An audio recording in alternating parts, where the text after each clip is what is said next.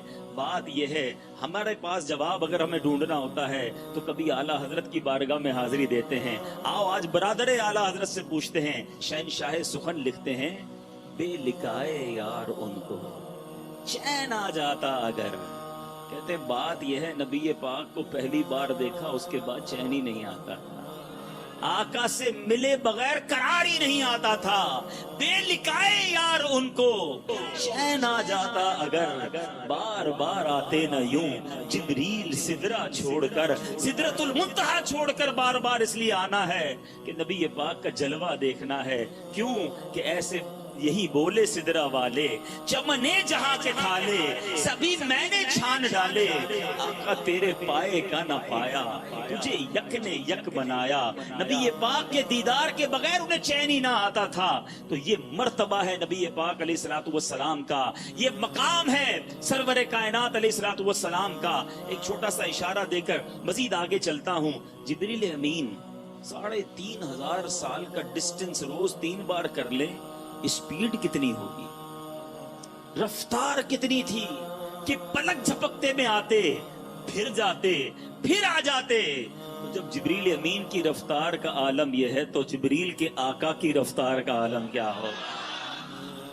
تو معراج کی شب اگر میرے آقا تھوڑی ہی دیر میں سارا سفر کر کے تشریف لے آئے تو کوئی تعجب کی بات نہیں ہے, بلکہ اس وقت تو کنڈی بھی ہلتی رہی, بستر بھی گرم تھا. علماء بڑا پیارا عشق بھرا جواب دیتے ہیں کہ جناب اتنا سارا سفر ہوا, ابھی واپس آئے تو بستر گرم ہے, کنڈی بھی ہل رہی ہے, سفر تو بہت طویل تھا, یہ کیسے ہو گیا؟ تو علماء عشق بھری زبان میں جواب دیتے ہیں کہ بات یہ ہے کہ آج دنیا میں بھی آپ کی میری گھڑی سے سیل نکال لیں تو گھڑی رک جائے گی نا, سیل ڈالیں تو پھر چلنا شروع ہو جائے گی. علماء کہتے ہیں آقا سارے جہان کی جان ہے, جب جان ہی چلی گئی تھی تو جہان رک گیا تھا. نبی پاک تشریف لائے دنیا پھر چلنا شروع ہو گئی. وہ جو نہ تھے تو کچھ نہ تھا, وہ جو نہ ہو تو کچھ نہ ہو, جان ہے وہ جہان کی, جان ہے تو جہان ہے. تو اے میرے پیچھے اسلامی بھائیوں, سبحان اللہ, میرے آقا کی تعریف بیان ہو. مجھ سے پہلے نعت خواں تعریف کر رہے تھے, وہ نظم میں بیان کر رہے تھے, میں نثر میں بیان کر رہا ہوں. جتنا سنے ایمان تازہ ہوتا ہے. اللہ مجھے اور آپ کو ہمیشہ پیارے آقا کے گن گانے والا بنائے, نبی پاک کے چرچے بلند کرتے والا بنائے, اور یہ زندگانی اسی میں گزر جائے. دمے واپسی تک تیرے گیت گاؤں, محمد مبجل پکارا کروں میں, میرا دین و ایمان فرشتے جو پوچھیں آقا تمہاری ہی جانب اشارہ کر. یعنی سارے معجزات کے علاوہ کچھ ایسے معجزات بھی دیے جو آپ سے پہلے کسی اور کو عطا نہ کیے. پیارے آقا نے چاند کے 2 ٹکڑے کیے, نبی پاک نے سورج کو واپس پلٹایا. ایسے ایسے معجزات ہیں کہ آج بھی سنے تو ایمان تازہ ہو جاتا ہے. مگر علماء بہت خوبصورت بات لکھتے ہیں, فرماتے ہیں جو نبی پاک کا مرتبہ ہے نا, اس مرتبے کے مطابق پیارے آقا علیہ الصلوۃ والسلام کے اسٹیٹس کے مطابق 2 ہی معجزات ہیں, باقی تو نارمل سی بات ہے. یہ چاند کے 2 ٹکڑے کرنا, سورج پلٹانا, یہ نبی پاک کا جو مرتبہ ہے نا رب کی بارگاہ میں, ان کے لیے نارمل ہے. 2 معجزات ایسے ہیں جو شان مصطفیٰ کو ظاہر کرتے ہیں.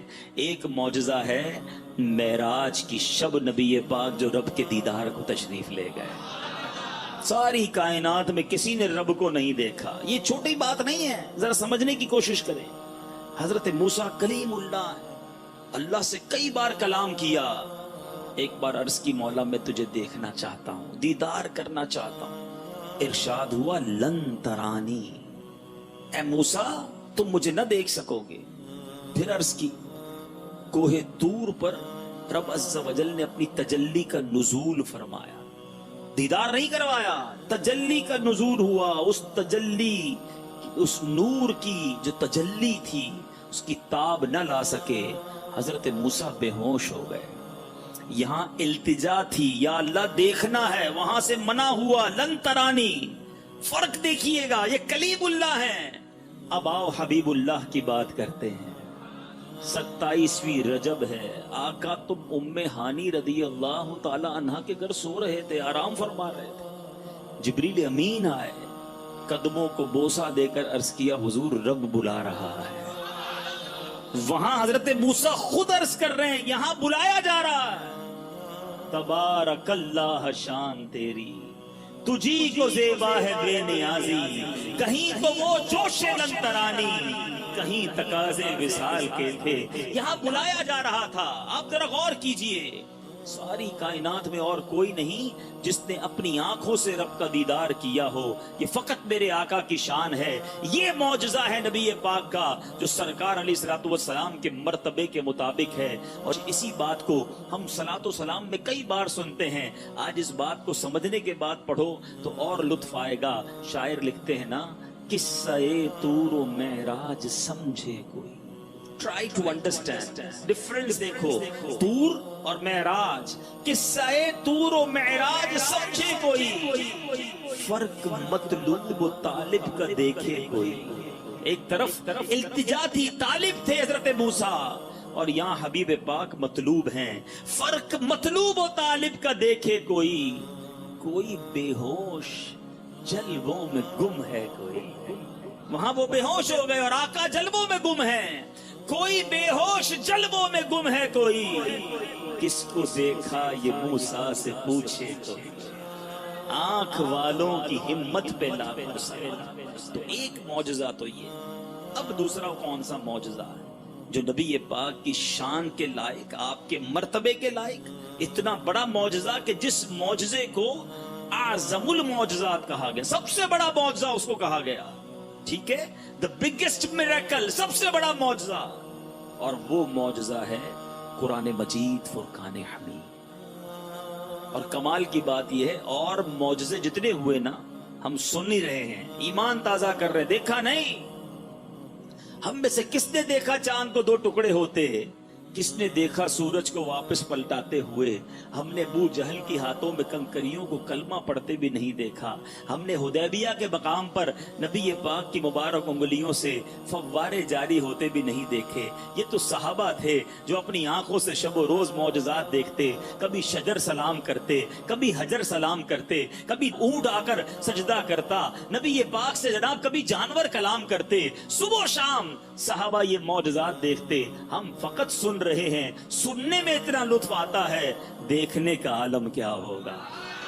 ہر کوئی فدا ہے بن دیکھے، دیدار کا عالم کیا ہوگا۔ مگر اے عاشقان رسول، مدنی چینل کے ناظرین، سب سے بڑا جو معجزہ ہے وہ ہمارے درمیان ہے۔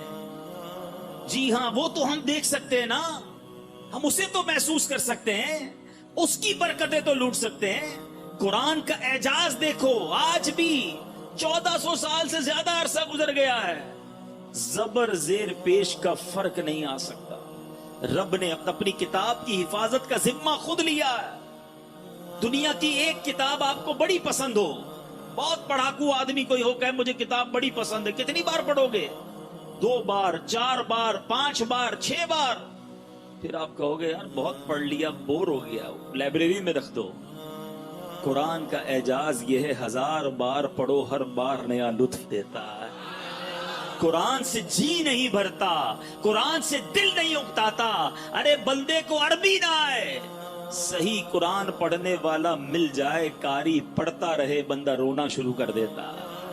یہ وہ چاشنی ہے، یہ وہ نور ہے، یہ وہ رکت ہے جو قرآن اپنا اعجاز آج بھی دکھاتا ہے۔ یہ پیارے آقا کا معجزہ آج بھی میں اور آپ اپنی آنکھوں سے دیکھ سکتے ہیں۔ 5-6 سال کا بچہ ہوتا ہے، اپنے گھر کی زبان سیدھی بولنا نہیں آتی، مگر پورا قرآن اسے زبانی یاد ہو جاتا ہے۔ یہ قرآن کا کمال نہیں تو کیا ہے، ہمارے سامنے ہے۔ اور کتنے فضائل ہیں قرآن کے، کتنی حدیثیں ہیں قرآن کی جناب فضائل کے اندر، مگر آج ہمارے پاس قرآن پڑھنے کا ٹائم نہیں ہے۔ اے میلاد منانے والوں، نبی پاک سے محبت کرنے والوں، مجھے بتائیے کہ پیارے آقا کا یہ معجزہ، یہ رب کا کلام ہمارے درمیان ہے، مگر ہم میں سے کون قرآن پڑھتا ہے؟ اور قرآن اگر پڑھے نا اور اس کو سمجھیں بھی، اللہ اکبر، ایسے ایسے واقعات ہیں، ایسی ایسی اس کی سبحان اللہ آیتیں ہیں، اگر انڈرسٹینڈ کرنا شروع کریں تو بندے کا ایمان تازہ ہو جاتا ہے کہ رب نے کیا کیا ہمارے لیے ارشادات فرمائے ہیں۔ مگر آج صبح اٹھ کے نیوز پیپر پڑھنے کا ٹائم ہے، رات سوتے ہوئے خبریں دیکھنے کا ٹائم ہے، موبائل فون کے سارے میسج پڑھیں گے، جتنے واٹس ایپ ہیں سارے چیک کریں گے، مگر پورے دن میں قرآن نہیں پڑھیں گے۔ بتائیے یہ کیسی نبی پاک سے محبت ہے؟ قرآن سے دور رہ کر زندگی اچھی نہیں۔ میں آپ کو انشاءاللہ حدیثیں سناؤں گا کہ جس نبی علیہ السلام کا میلاد منانے جمع ہوئے ہیں، ارے میلادی جو ہے وہ قاری بھی ہونا چاہیے، اس کو قرآن بھی صحیح پڑھنا آنا چاہیے، اور قرآن سے اس کی پکی دوستی بھی ہونی چاہیے کہ جس نبی کا میلاد بنایا میرے آقا پر قرآن نازل ہوا، ان کے سینہ اطہر کو اللہ نے ایسی طاقت دی، کیونکہ قرآن خود فرماتا ہے ہم قرآن کو کسی پہاڑ پر اتارتے، خوف الہی سے وہ ریزہ ریزہ ہو جاتا۔ اللہ تبارک و تعالی نے قلب مصطفیٰ کو یہ طاقت عطا فرمائی کہ ان کے سینے پر قرآن نازل ہوا۔ جس نبی سے تمہیں محبت ہے انہوں نے یہ تحفہ ہمیں دیا ہے۔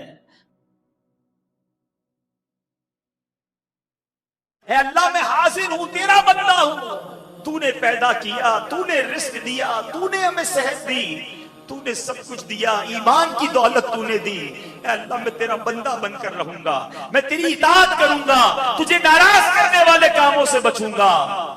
مگر آج حال یہ ہے میرے پیارے اسلامی بھائی، اب میں جو جملہ کہنے جا رہا ہوں نا وہ بڑا سخت ہے۔ آج حال یہ ہے کہ آج اللہ کو لبیک لوگ نہیں کہہ رہے، ایسا لگتا ہے شیطان کو لبیک کہہ رہے ہیں۔ زبان سے نہیں کہتے، مگر سچ بتاؤ مانتے کس کی ہیں؟ صبح ہوئی، رب کا حکم تو فجر پڑھنا تھا نا، تمہاری فجر قضا ہوئی، تم نے اللہ کی بارگاہ میں لبیک کہی، شیطان کی بات کہی لبیک۔ ظہر ہوئی، تمہاری ظہر قضا ہوئی، تم نے کس کو لبیک کہا؟ رحمان کو یا شیطان کو؟ تمہاری مغرب قضا ہو جاتی ہے، عشاء قضا ہو جاتی ہے، جھوٹ بولتے ہو، حرام کماتے ہو، حرام دیکھتے ہو، سوچو جو گناہ کرنے والا یہ کس کو لبیک کہہ رہا ہے؟ افسوس یہ ہے کہ اگر پورے دن میں ہم اپنے اعمال لکھیں نا تو ایسا لگتا ہے دن میں کئی بار شیطان کو لبیک کہہ رہے ہیں، اللہ کو لبیک نہیں کہہ رہے ہیں۔ اللہ کو لبیک کہنے والا اس کی نماز کیسے جاتی ہے؟ وہ حرام کیسے کمائے گا؟ وہ جھوٹ کیسے بولے گا؟ وہ ظلم کیسے کرے گا؟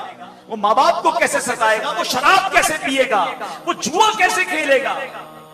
نہ کرو ایسا، اللہ کے ہو جاؤ، اللہ یہ ساری دنیا تمہاری کر دے گا۔ ابھی بھی لوگ کہتے ہیں یار بس یہ بیان بالکل صحیح ہو رہا ہے، لیکن یار بس 5-7 سال ذرا کام کو ٹائم دے دوں، فیملی کو ٹائم دے دوں، ذرا عیاشی کر لوں، جوانی گزار لوں، پھر میں نے اللہ ہی کرنا ہے، میرا اور کام کیا ہے؟ اللہ کے بندو، شیطان یہی تو چاہتا ہے تم ابھی توبہ نہ کرو۔ کئی لوگ توبہ کے انتظار میں ہی دنیا سے چلے گئے۔ کیا جوانوں کی موت نہیں ہوتی؟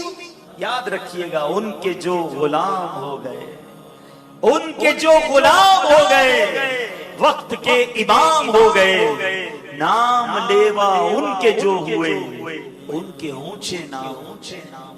تو ہمیں یہ سوچنا ہے کہ ہم کس کے بندے ہیں، لبیک کس کو کہنی ہے، بات کس کی ماننی ہے۔ آج یہ ذہن بنا کر جاؤ کہ میں نے دل کی گہرائیوں سے روز اپنے رب کی بارگاہ میں لبیک کہنا ہے۔ ادھر مؤذن فجر کی اذان دے گا، ادھر میں نے لبیک کہہ کر مسجد میں حاضر ہو جانا ہے۔ ادھر ظہر کی اذان ہوگی، میں نے دل میں لبیک کہنا ہے، اے اللہ میں حاضر ہوں، نماز کے لیے حاضر ہونا ہے۔ آپ کے سامنے حرام روزی آ رہی ہے، آپ نے حرام روزی کو ٹھکرانا ہے اور رب کی بارگاہ میں کہنا ہے لبیک اللہم لبیک، مولا میں حرام نہیں کماؤں گا۔ حرام کام کرنے کو جی چاہے، کوئی دوست بلائے، شیطان برگلائے، نہیں لبیک کہہ چکا، اللہ کا بندہ ہوں، حرام کی طرف نہیں جاؤں گا۔ ذکر کیجئے، درود پڑھیے اور زندگی سنتوں کے مطابق گزاریے۔ اس طرح کی جب زندگی گزاری نا تو پھر انشاءاللہ قبر میں بھی چین ہوگا، محشر میں بھی چین ہوگا، اور اللہ نے چاہا مکے مدینے کی حاضریاں اور وہاں جا کر بھی لبیک پڑھنا نصیب ہوگا۔